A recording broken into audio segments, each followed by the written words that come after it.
Okay, guys. So, around 30 plus hours ago, as the time of the release of this video, because let's face it, okay, I can't really necessarily make more than one video per day, okay? It's just not my thing. Alright? So, about 30 some odd hours ago, as to the time of the recording of this video, the world's decided to go ahead and go Kamehameha on each other. Simply because the world's famous shark girl decided to essentially graduate. Or, in this case, quit from Hololive.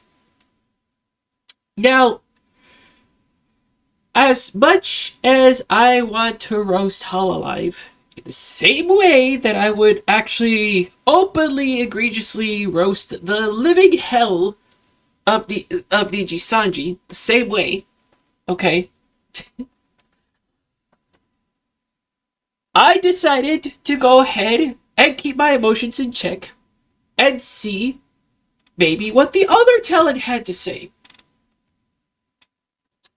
Which brings us back, which kind of, because we got a statement from Mori Calliope saying something about Gwar Gura's graduation. Now, this is where it kept me from roasting the hell out of Hololive. Simply because Callie is actually quite content with the company's direction. So I guess not every shoe fits correctly for everybody. But it is a bit of a shocker.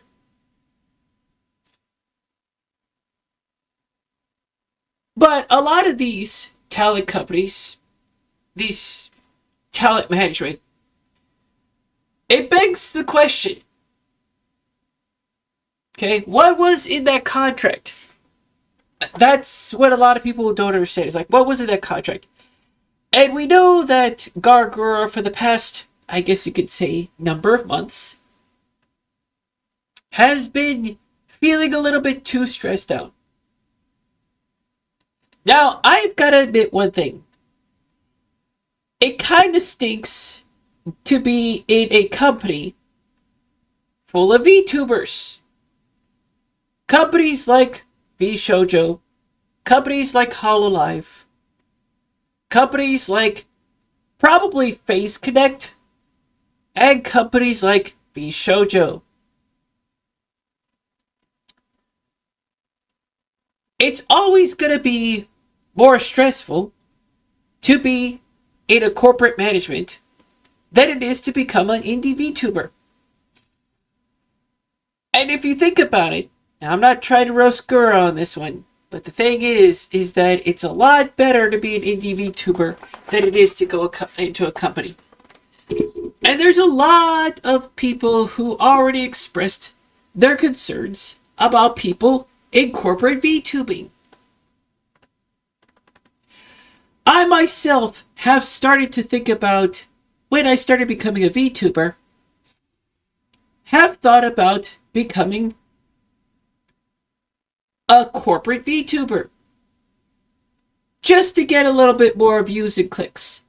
But the thing that people don't really realize is that I'm not that overly committed to stressing myself out, putting my health at risk, when I already do that with my other job, working in a fast food joint. I would rather be a lot less stress-free than to actually stress myself and get myself a little bit more sicker over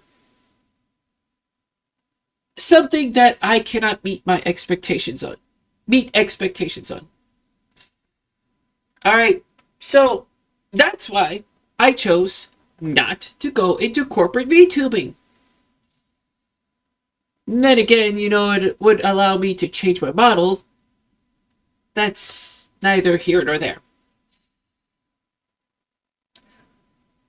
So, moving forward, a lot of people are going to be angry at this whole like VTubing thing, and there's going to be a lot of rumors and stuff like that going out there forth. But remember, we kind of saw something like this with Henya.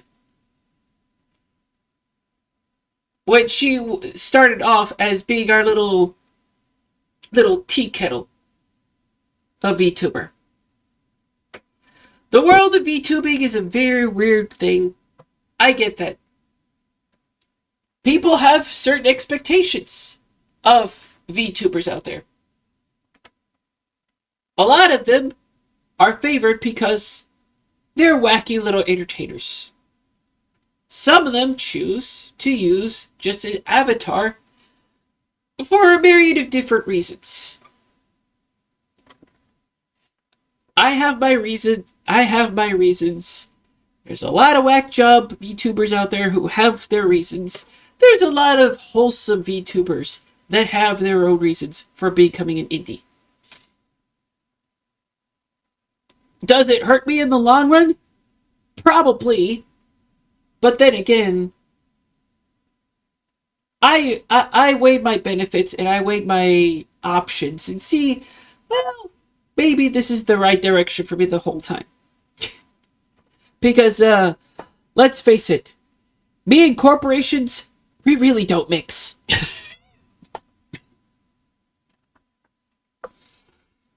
Hell, I should have been out the door as soon as my company went corporate.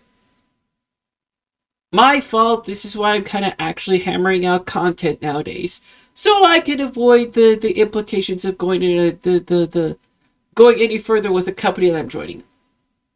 Because it kind of sucks. Going corporate in any place really does suck. Sometimes it doesn't suck. But the majority of the time, if you're IRL corporate, doesn't really favor you now, does it?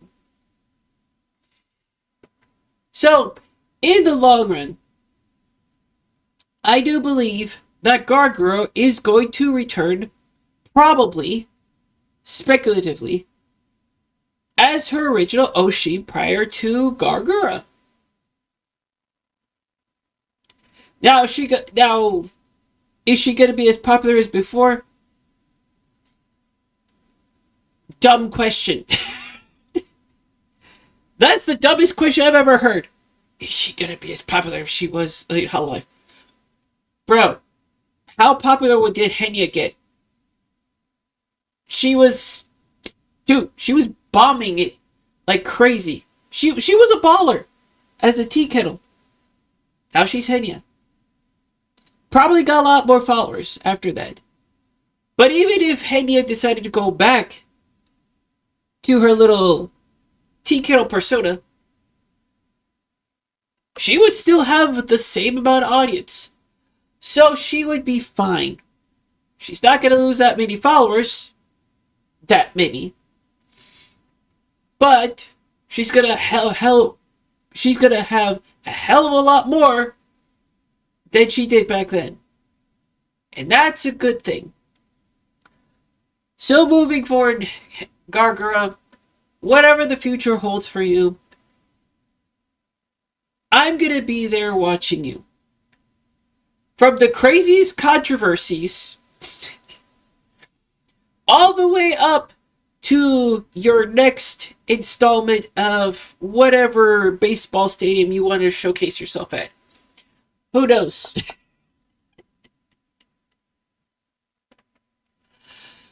Let's face it, I would prefer if you actually ended up on the Titantron in WWE. Or you know what? We'll do one better. How about if you're featured in one of the GTA games? I'm just saying. Hell, for all I know, do whatever it is wacky to get your attention out there. I'm all for it. So, Gwar Gura, congratulations, and my condolences for you leaving the company.